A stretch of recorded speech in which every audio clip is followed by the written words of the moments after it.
Olá pessoal, tudo bem? Tudo certo com vocês?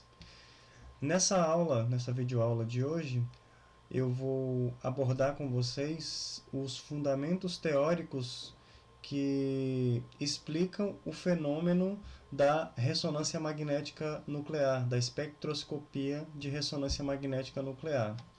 E aí nessa aula, o que nós vamos falar? Vamos iniciar, vou dar uma breve introdução. Vou demonstrar as teorias envolvidas, algumas delas vocês verão ou já viram na química quântica, na disciplina de química quântica. Algumas coisas vocês já devem ter visto ali na química geral, né? Porque a gente vai precisar entender um pouco, né? Vai resgatar um pouco do modelo atômico, tá? Do modelo padrão da física, das partículas, né? Fundamentais. Claro que tudo brevemente, né? Não teremos tanto aprofundamento nessas partes, porque eu vou aprofundar mesmo na, no fenômeno mesmo da ressonância magnética nuclear.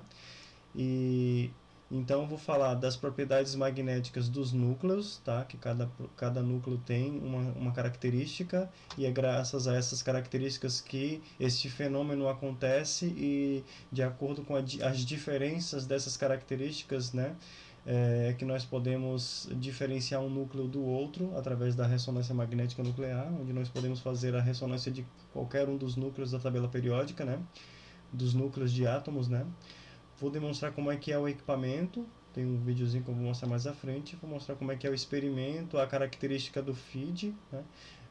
Em seguida a transformada de Fourier, e em seguida vou dar uma introdução à interpretação do espectro, onde eu vou mostrar ali o espectro para vocês, como é que ele é, e mostrar como é, o que forma, o que provoca o deslocamento químico, as diferenças que a gente vai observar entre os deslocamentos químicos, de acordo com o ambiente magnético, o ambiente químico em volta de um determinado núcleo, né, de um determinado átomo, que influência isso gera no espectro que a gente vai conseguir diferenciar para poder elucidar a molécula, né, e os efeitos eletrônicos que afetam esse deslocamento químico. Então vamos dar início aqui. Primeiramente, falar sobre o experimento de Stern-Gerlach, que a gente vê esse experimento aqui. Esse experimento ele é abordado nas aulas de química geral, quando nós vamos estudar sobre o spin dos núcleos, no caso dos elétrons, né? Então a gente estuda os spins dos elétrons, e aí depois essa mesma lógica de spin, né? Spin up e spin down, ele pode ser aplicado para os núcleos dos átomos, né? Então, nesse experimento, os dois cientistas, né, Stern e Gerlach, eles fizeram passar um feixe fino de átomos de prata no estado gasoso por um aparato com um campo magnético pouco homogêneo. Então, os átomos de prata, né, como vocês devem se lembrar, quando você faz a distribuição eletrônica, ele tem um elétron desemparelhado, portanto ele é paramagnético. Então ele vai interagir com esse campo magnético externo, né, conforme a figura que vocês veem, né. Então você tem aqui o forno, onde você vai ter a fonte, né, aqui obviamente que é esquemático, né. Então você vai ter aqui a fonte desses vapores de átomos de prata, né. Ele vai atravessar esse campo magnético aqui, né, não homogêneo, como ele já falou ali, e aí você vai ter o seguinte, né, que eu tenho um videozinho para demonstrar aqui uma animação mostrando como que eles esperavam que esse experimento acontecesse, que resultado que eles esperavam obter e que resultados que eles obtiveram, e eles ficaram encucados para interpretar isso depois, né. Então eu vou mostrar um videozinho para vocês, mas aí é o seguinte, né. Bom, tá aqui o aparato. Eu vou mostrar o vídeo então para vocês. Esse aqui é o vídeo, vou dar o play aqui.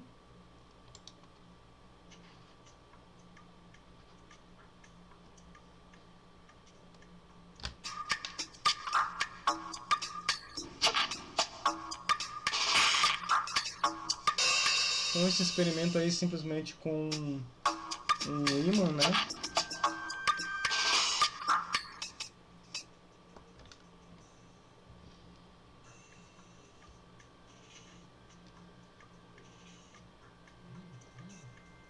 Sendo um ímã, então, o que se esperava? Se esperava o preenchimento ali dos ímãs, né, nos núcleos em todas as direções, né? Então se esperava a placa reveladora totalmente preenchida. Só que quando eles foram fazer o experimento, o que se obteve não foi isso. Eles obtiveram, né, é, uma população revelada de íons prata, né, de átomos de prata na parte superior e uma outra população na parte inferior, não tem nada no meio, né? Então isso deixou eles encucados. Então o que se supôs é que você tem aí os elétrons, eles apresentavam spin up e spin down.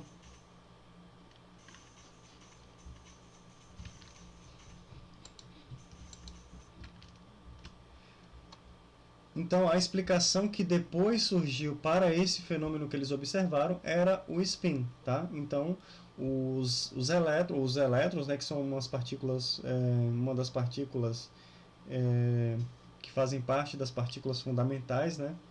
É, então, você tem ali que ele apresenta uma propriedade inerente que é o spin.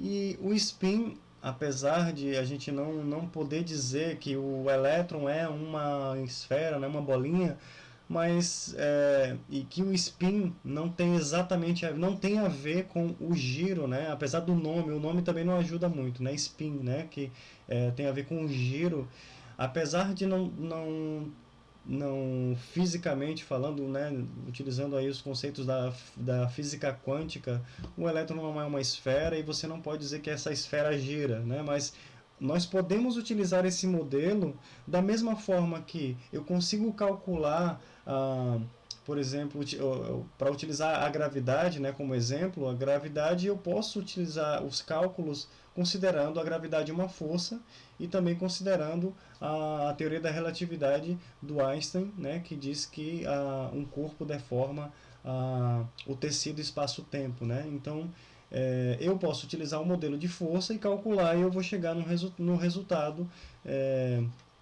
no mesmo resultado. Né? Então, eu posso utilizar o modelo, eu vou utilizar o modelo da esfera que gira em torno do seu próprio eixo para explicar o fenômeno do spin. Bom, tal como no caso dos elétrons, né, que a gente viu no experimento anterior, os núcleos, né, que composto por prótons e nêutrons, eles também são partículas com um número de spin, tá? Esse spin, né, que pode ter vários números, né, vários valores, né, e um momento angular de spin. Então, cada próton e nêutron apresenta o spin de um meio, tá? De maneira que o núcleo, né, o núcleo vai apresentar lá um número de spin que pode ser, que é representado pela letra I maiúscula e que pode ser atribuído qualquer valor, né? Zero, pode ser um valor de zero, pode ser um meio, três meios, dois, cinco meios e assim vai, né? Então, o número de spin de um dado núcleo é a soma de todas as contribuições individuais de prótons e nêutrons presentes neste núcleo. E o número de spin pode assumir os seguintes valores, né? Como eu falei aqui, né? Zero, um meio e o, o número de spin igual a zero, ele corresponde a um núcleo magneticamente inativo, né? Bom, e aí o que nós vamos ter? Um núcleo que possui o núcleo que é ativo, magneticamente ativo, ou seja, ele tem um valor de I diferente de zero, né? Qualquer um desses valores, ele pode assumir 2 e mais uma orientações quando colocado em um campo magnético uniforme. Então vamos lá. Se eu tenho um núcleo que tem um valor resultante de spin, o número de spin do núcleo, né, o I, ele é um meio, por exemplo, duas vezes um meio dá 1, mais 1, 2. Então eu tenho que esse núcleo vai assumir dois estados de spin. É o estado mais um meio e menos um meio, tá? Que é o que nós vamos ver aqui. Tanto acontece com o hidrogênio quanto com o carbono, que são os que a gente vai trabalhar nessa disciplina, tá? Então, o que nós temos é o seguinte: aqui nós temos alguns isótopos, tá? Nessa tabela aqui de cima, temos os números, o número de spin nuclear de cada um. Eu tenho aqui cada isótopo, né? Então, eu tenho aqui o hidrogênio 1, tá? Ele tem um número quântico de spin nuclear de 1,5. Portanto, ele vai assumir um número de spin, um número de estados de spin igual a 2, né? Então, vai ser mais 1,5 menos 1,5. O deutério, que é o hidrogênio com o hidrogênio 2, né? Então ele vai ter um spin nuclear de 1, portanto ele vai ter 3 estados de spin. O carbono 12 ele tem um spin nuclear, um número de spin nuclear 0, portanto ele é inativo, ele não vai ter nenhum estado de spin quando ele é submetido a um campo magnético estável. O carbono 13 ele vai ter um spin nuclear de 1,5, portanto, assim como o hidrogênio 1, que é o mais abundante, ele vai ter dois estados de spin, mais 1,5 menos 1,5. E assim sucessivamente. Cada núcleo e cada isótopo de algum elemento químico, né, de algum átomo, ele pode apresentar ou não alguma atividade, né? A atividade magnética, né? O oxigênio 16 ele é inativo, tá? O oxigênio 17 já é ativo, ele apresenta um número de spin nuclear de 5 meios, tá? Então você pode fazer um RMN de qualquer um desses núcleos aqui. Claro que para nós, né, da química orgânica, nós utilizamos o RMN de carbono e de hidrogênio, né, majoritariamente, tá? Então aqui tem uma tabelinha, né, fazendo aqui uma demonstração, né, de o número de prótons, o número de nêutrons par, o número M também vai ser par e o spin nuclear será 0. Então, enfim, mais importante é essa tabela de cima aqui, tá? Então nós temos alguns exemplos aqui de spins nucleares. Né? Então temos o spin que são 0, spins que são semi-inteiro e spins que são inteiros. Né? Então temos aqui, por exemplo, que são semi-inteiros. Né? Temos o hidrogênio 1, carbono 13, o oxigênio 17 e os que são inteiros, né? Que são o deutério, o nitrogênio 14, o que mais? É isso, né? Esses dois são dessa tabela, né? Bom, daí o que nós temos, né? Como eu já falei, né, no slide anterior, o núcleo pode assumir 2i mais 1 orientações quando colocado em um campo magnético uniforme. E os núcleos com spin 1,5, eles existem dois níveis, que a gente vai chamar de alfa e beta, que é o menos meio e o mais 1,5, tá certo? E de acordo com a distribuição de Boltzmann, você tem um pequeno excesso da população de nível mais baixo de energia, ou seja, o spin mais 1,5, tá? Que é esse N aqui é o número de partículas que estão no estado alfa e o número de partículas que estão no estado beta, tá certo? Então você tem um pequeno excesso que vai estar nesse estado, tá certo? E aí você tem o seguinte, você tem aqui essa diferença de energia, né, que tem a ver com a frequência do seu equipamento, tá certo? Então, de acordo com a diferença da frequência do equipamento, que está relacionado com o campo magnético daquele equipamento, você tem uma separação maior entre os dois estados, tá certo? Então, quanto maior essa separação de energia aqui, ó, você consegue ter uma definição maior entre os seus núcleos, né? Você consegue ver o espectro com maior definição, tá? Eu vou mostrar isso mais para frente, tá? Então, só para vocês terem uma ideia, aqui está o espectro eletromagnético, tá? Então, você tem, vamos falar em frequências, né? Então, você tem o seguinte, você tem as altas frequências, tá? De raios gama, raio-x, ultravioleta, você tem ali da energia eletromagnética, né? Você tem a região do visível, você tem o infravermelho, micro-ondas e as frequências de rádio, tá? E a ressonância magnética nuclear, ela opera nas frequências de rádio, tá?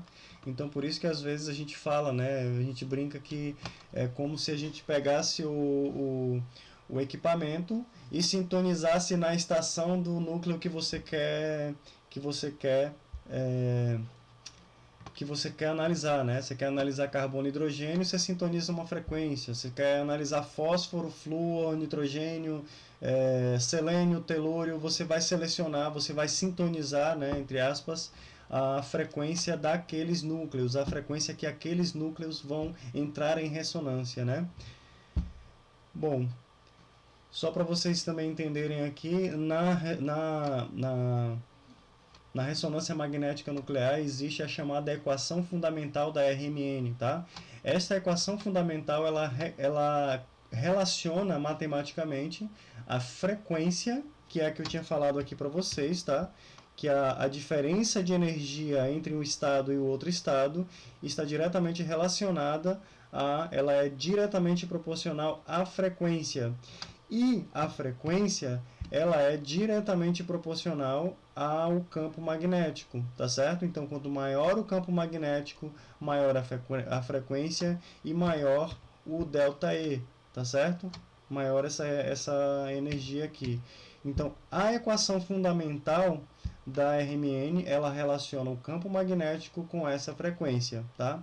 Então, vocês vão entender por que a gente fala que o equipamento que a gente tem lá é um 400. A gente tem um RMN de 400 MHz lá no departamento de Química da UDESC, né? Você tem lá a, o departamento de Química da UFSCar, ela tem 4 ressonância magnética, 4 equipamentos de ressonância magnética nuclear. Então tem uns 600, tem um 600, tem um 400 e tem uns 3 400, alguma coisa assim, não me lembro mais. Mas enfim, então a gente utiliza a frequência, mas na realidade a gente utiliza a gente chama, né, desta frequência um valor quando você aplica o campo magnético que aquele equipamento tem um campo magnético de intensidade fixa, tá? Esse B0 aqui é um valor fixo. Quando você compra um equipamento de ressonância magnética, você compra ele pensando no campo magnético que ele tem, na magnitude do campo magnético, tá? Quando a gente fala que ele é ele é um 600, ele é um 400, ele é um 200, ele é um 1000, né? Então, quando você diz isso, essa frequência aqui que você dá o nome ao RMN, né, ao equipamento, é a frequência do hidrogênio, tá? Mas se você fizer essa conta aqui, se você fizer a conta substituindo o valor de gama, que é a constante magnetogírica ou giromagnética, tá? Você substituir esse valor aqui, que é uma constante do hidrogênio, você vai chegar no valor do campo magnético do equipamento que a gente tem aqui no departamento, tá? A gente tem um 400, se você pegar colocar aqui 400 MHz, substituir aqui pelo valor da constante magnetogírica do hidrogênio, que eu vou mostrar para vocês, você vai obter o valor em Tesla do seu equipamento, tá? Mas vamos ver como é que ele é relacionado, como é que as duas quantidades, né, as duas unidades são relacionadas. Bom, se a gente considerar então aqui o movimento de precessão, né, que é imagina que você pega um peão e você gira, né? Esse movimento aqui, ó, é chamado de movimento de precessão, tá? Esse movimento de precessão, imaginem um peão, quando você gira um peão. Esse peão ele não fica parado no lugar, né, em pé. Ele tem um movimento de precessão, que ele fica girando desse jeito aqui, né? Então veja, essa bolinha aqui, que ela está girando, tá? E imagina como se ela estivesse girando no chão, é o movimento que o peão está fazendo, tá? Ele está girando em torno do seu próprio eixo e está fazendo um movimento de precessão. Essa é a precessão. Essa precessão aqui, ó, não o movimento, não o giro em torno de si mesmo, não o movimento de rotação, mas o movimento de precessão, ele tem uma velocidade, tá? Uma velocidade angular, tá certo? Então, essa velocidade angular, ela está relacionada com o campo magnético, né, através de uma constante magnetogírica que vai variar de acordo com o núcleo. Cada núcleo, então você tem ali um equipamento, tá? O equipamento ele tem, acho que é uns 7, poucos ali, né? 7 alguma coisa Tesla, tá? Em torno de 7 Tesla. Quando você aplica o valor de 7 Tesla e aí você quer analisar um núcleo de fósforo, por exemplo, você vai lá, pega um valor tabelado que já existe do valor do qual que é a constante magnetogírica do fósforo, tá? Você vai descobrir qual que é a velocidade angular de precessão, tá certo? Isso aqui, essa precessão. Qual que é a velocidade angular da precessão? A velocidade angular da precessão, ela está relacionada com a frequência quando você divide por 2π, tá certo? Então está relacionado aí com a frequência. Então, dessa forma você chegou aí você já correlacionou aí então a, a, a, o campo magnético com a frequência, tá certo? E aí quando você sabe, né, que a energia é HNI, tá certo? Então você simplesmente pode pegar e lembrando de uma coisa, tá? Que aqui eu substituí a frequência, aqui, ó, eu coloquei y sobre 2π, tá? Y sobre 2π vezes o B0, eu substituí aqui nesse valor da frequência. E quando eu divido, tá? A constante de Planck, né? Que é esse H, constante de Planck, por 2π, eu tenho o H cortado. Então, eu tenho agora a correlação entre a energia e o B0, tá?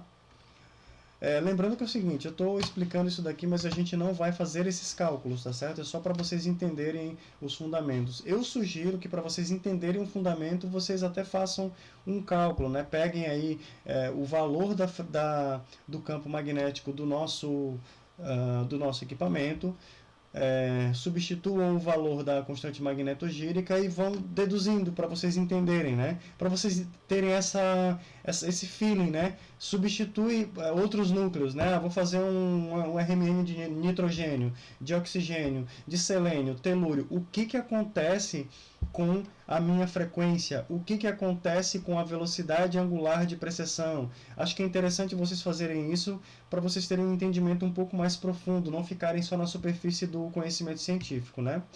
Aí aqui tem uma tabela, essa tabela encontra-se também lá no livro do Pavia, que está nas nossas referências bibliográficas básicas, né? Aqui,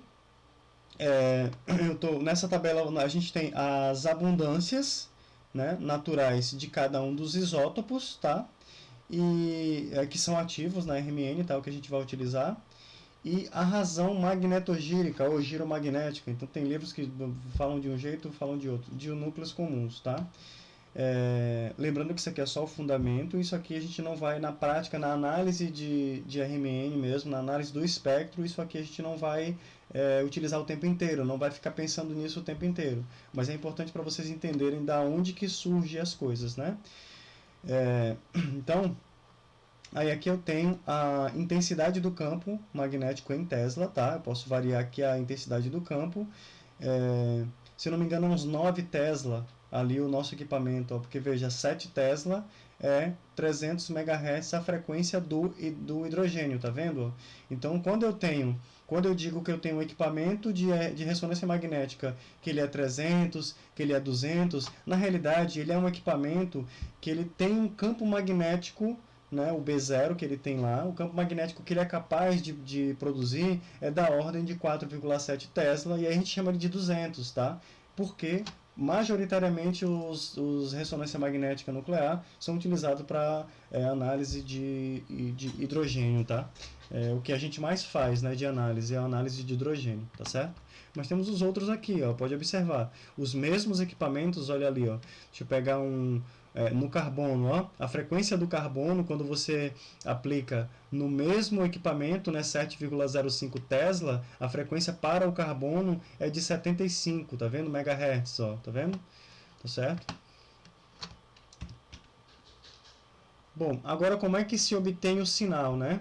Então, no espectrômetro pulsado, que eram os mais antigos, a amostra é colocada num campo magnético irradiada com um pulso de energia de radiofrequência alta, que atinge as frequências de modo a cobrir uma região de interesse. Então ele vai receber as frequências dos núcleos de hidrogênio ali que ele apresentam, tá? Para você observar o resultado. Esse pulso excita simultaneamente todos os núcleos da amostra. Imediatamente após o pulso, os núcleos são excitados e começam a voltar ao estado fundamental. E aí você tem um detector de coleta de energia. Eu vou mostrar para vocês como é que funciona mais ou menos esse detector, tá? Que a gente tem outros detectores aí que a gente usa, inclusive quem é músico tem até em casa, né? Um detector que utiliza uma lógica parecida, né? Que é um detector de indução, tá? Aí é o seguinte, aqui, ó, vamos colocando no eixo, né? Então você tem esse B0 aqui, vamos convencionar que é o seguinte, esse B0 é o campo magnético, né? O vetor campo magnético, qual que é a direção, sentido e intensidade, por isso ele é um vetor, do campo magnético do equipamento. Aquele é o eixo Z. O eixo do B0 do equipamento, né, é o eixo Z, tá certo? E aí, quando você colocar a sua amostra no equipamento, ele já vai estar ligado, ele fica 100% do tempo ligado, esse B0, né? O campo magnético fica ligado, porque se você desligar ele vai desmagnetizar, então você tem que chamar alguém para vir fazer a manutenção do equipamento. Então ele fica 100% do tempo ligado, tá certo?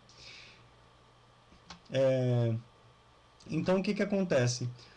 Todos os núcleos que estão em ângulos, estão virados para todos os ângulos, eles vão ser alinhados com esse campo. Deixa eu mostrar aqui essa figura. Ó. Então o que acontece aqui, ó, como vocês podem observar nesse primeiro quadrado aqui, ó, todos os núcleos estão alinhados para qualquer lado. Eles estão totalmente caóticos, tá?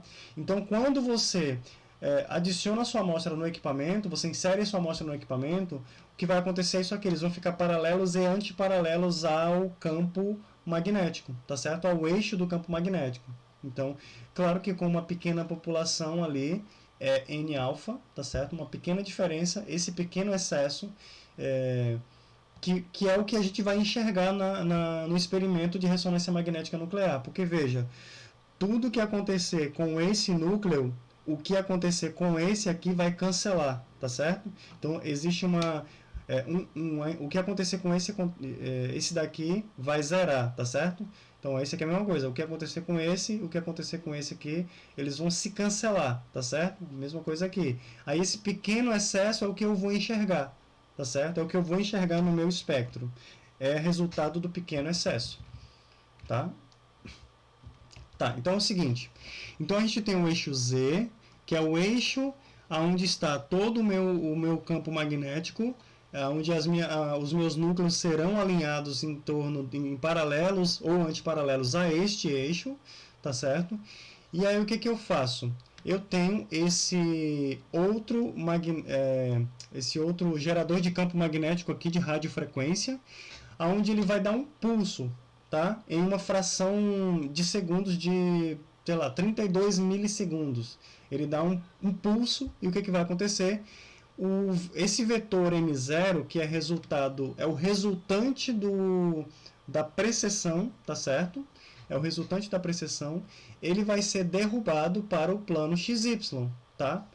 E aí, no eixo Y, tá? Então veja, o eixo Z é onde ele está alinhado com o campo magnético externo, o eixo X, né, é onde está o campo magnético que será dado um pulso e o meu eixo, o meu vetor M0 vai cair no plano XY.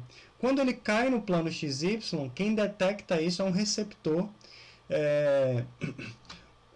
de indução, tá? No eixo Y, o detector do sinal. Como que isso daqui funciona, tá? Para a construção do sinal. Então, quando a radiofrequência aplicada é igual à frequência de precessão do núcleo, então ele entra em ressonância, né? Quando ocorre a ressonância, tá? Que aí a frequência, que é chamada frequência de Larmor, é igual a essa frequência a radiofrequência aqui, né? A V1, e aí o núcleo entrou em ressonância, tá certo? E então você consegue ter o espectro. Bom, aqui para vocês terem um exemplo, né, de receptor, né, de indução, a guitarra é um receptor de indução, tá? Então funciona mais ou menos assim, só para vocês entenderem, ó. Esse ímã, ele está induzindo na corda, que é de metal, um campo magnético. A corda magnetizada, o que ela vai fazer? Ela vai induzir uma corrente, tá? Então, quando a corda se afasta, ela gera uma corrente num sentido. Quando ela se aproxima, ela gera a corrente no sentido oposto. Essa alternância de corrente acontece na mesma frequência que a corda vibra e gera o som, tá? Então é assim que o som é produzido em uma guitarra. E da mesma maneira, na mesma lógica, quando o campo magnético que eu induzi na minha amostra, quando ele devolve esta excitação, o meu eixo Y aqui vai vai ler esse sinal, tá? Então aqui mais ou menos como é que é o esquema do equipamento, aonde aqui você tem o polo norte, polo sul, aqui você tem esse sentido do B0, tá? Aí você tem aqui a fonte de radiofrequência que está vindo do plano da tela para quem está assistindo, tá certo? O que está aqui, o que está envolvendo a amostra é a saída aqui, né? Essa figura eu tirei desse artigo aqui, tá? E aqui tem um vídeo para vocês verem, né? Eu vou mostrar esse vídeo aqui agora para vocês, tá? Mostrando o equipamento para vocês. Esse é o equipamento, tá? Para vocês entenderem a parte que tem de dentro ali, né? Esse é o spinner ou holder, né? E esse é o tubo de RMN. Aí temos ali a parte onde você vai inserir a amostra, né? Em vermelho, né? E aí você tem os compartimentos ali para o hélio, para o nitrogênio e aonde estão os magnetos, né? Então o hélio você troca num período muito maior, né? O nitrogênio você troca toda semana. O nitrogênio é responsável por resfriar o hélio, que vai resfriar o magneto, porque senão ele superaquece então a amostra vai ali dentro, tá certo? Então é assim que vai funcionar a análise, tá? E aí só para a gente ir se encaminhando para fechar essa parte do vídeo, né? Então o que acontece? Assim que você excita o núcleo, tá? Excitar eu quero dizer quando você dá um pulso de 90 graus, tá? De maneira que o seu núcleo, tá? Quando você aplica no eixo X, você aplica um pulso e aí o vetor M0 aqui, né, que é o resultante da precessão, tá certo? Que ele está no eixo Z em paralelo ao B0, que é o vetor, né, do campo magnético permanente lá do seu equipamento. Ele cai para o eixo XY, tá certo? Em seguida ele vai girando, ele continua girando, tá certo? E ele volta para o eixo Z, tá? Então, se você, do ponto de vista do eixo Y aqui, ó, que é quem está enxergando esse vetor aqui, o que vai acontecer? Ele vai, com o passar do tempo, ele vai para positivo, negativo, negativo. Então, imaginem só, lembrem do seno e cosseno, tá? O valor que você vai observar no y aqui, ó, é o que quando esse que está deitado aqui, ó, esse vetor aqui, ele começa a girar, tá certo? E ele começa a subir. Então o que você vai enxergar no eixo Y? Você vai simplesmente enxergar isso aqui, ó. Ele vai no eixo Y, ele vai para 1, para menos 1, aí vai diminuindo para 0,9, menos 0,9, 0,8, menos 0,8 e assim ele vai reduzindo, tá certo? Então é um sinal transiente, é um sinal que ele vai decaindo, tá? Por isso que ele tem esse nome, né? Então por isso que a gente chama esse sinal aqui de feed, que é do inglês Free Induction Delay, tá? Ou a tradução seria decaimento livre de indução, tá certo? Então você houve a detecção, a forma de detecção é através da indução magnética, tá? E acontece um decaimento livre, tá certo?